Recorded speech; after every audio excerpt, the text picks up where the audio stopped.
Hi boys and girls, today's story is called The Scarecrow's Wedding. Betty O'Barley and Harry O'Hay were scarecrows. They scared lots of crows every day. Harry loved Betty and Betty loved Harry.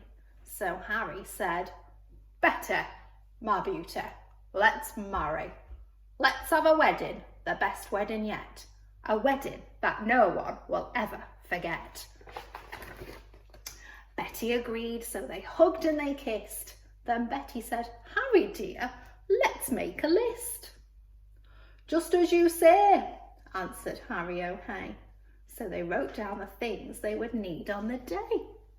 A dress of white feathers, a necklace of shells, lots of pink flowers, 2 rings and some bells. Then Harry gave Betty O'Barley his arm and the scarecrows set off on a hunt round the farm. They hadn't gone far when they spotted some geese. "Oh geese, if you'll give us a feather apiece, you can come to our wedding, the best wedding yet, the wedding that no one will ever forget."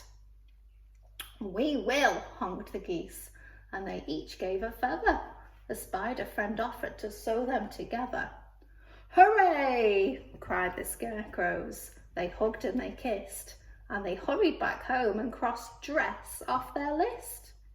Then Harry gave Betty O'Barley his arm, and they set off once more on a hunt around the farm. They hadn't gone far when some cows gathered round, and the bells round their necks made a wonderful sound. Ring-a-ding-ding, ring-a-ding-ding. "Oh cows, will you please come and make your bells ring for our wonderful wedding, the best wedding yet, the wedding that no one will ever forget?" "Yes," mooed the cows, "we can tinkle our bells." Then a crab scuttled up with a necklace of shells. Some mice found 2 rings in a bin. They were certain they belonged to an old farmhouse curtain. "Hooray!" cried the scarecrows. They hugged and they kissed. "Pink flowers are the only things left on our list." Then Harry said, "Betty dear, I can find those. Why don't I pick them whilst you have a doze?" Pink flowers," buzzed a big stripy bee. "I can find a field of pink flowers.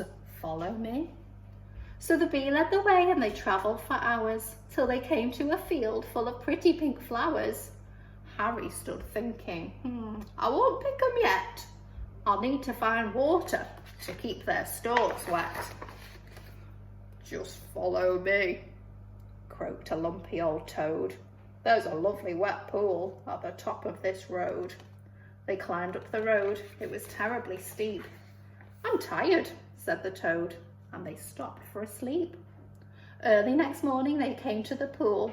"This water," said Harry, "is beautifully cool, but now I need something to carry it in, a jug or a vase or a cup or a tin." "I think I can help," said a small squirrely snail.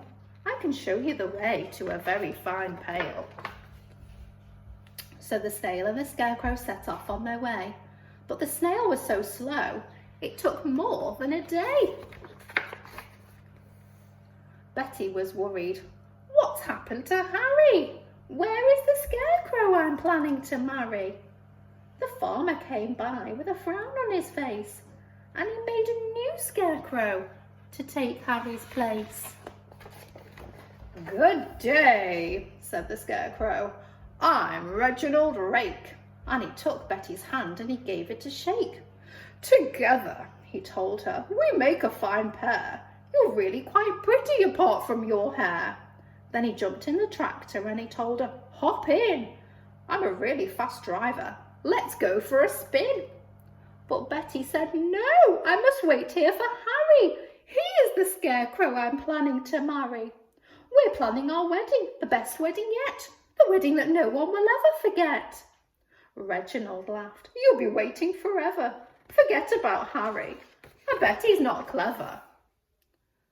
I must be the cleverest scarecrow alive. I can sing lots of songs, I can dance, I can drive. I'm dashing, I'm daring, I'm cool as can be. I can even blow smoke rings, just watch me and see. And he took out a big fat cigar from his packet the farmer had foolishly left in his jacket. But smoking is bad for you, Betty exclaimed. Really, you ought to be feeling ashamed. Don't be a fusspot, said Reginald Rake. My smoke rings are staggering, make no mistake. He struck up a light and he tried hard to smoke, but straight away started to splutter and choke. What happened next was completely unplanned. The lighted cigar tumbled out of his hand. It fell to the ground and it started a fire. Betty screamed, "Help!" and the flames flickered higher. But Reginald Rake said, "I'd better be off," and he bounded away with a terrible cough. Then suddenly who should appear on the farm but Harry O'Hay with a pail in his arm. "Betty!" cried Harry, "my own future wife!" He poured on the water and he saved Betty's life. Then they picked up the flowers, they hugged and they kissed. And they said, now that's everything crossed off our list. So Betty O'Barley and Harry O'Hay wed one another the very next day. And everyone, even the snail who was late, said, don't they look happy and don't they look great? This they agreed as they sprinkled confetti on Harry O'Hay and his beautiful Betty. Is the best wedding ever, the best wedding yet, the wedding that no one will ever forget.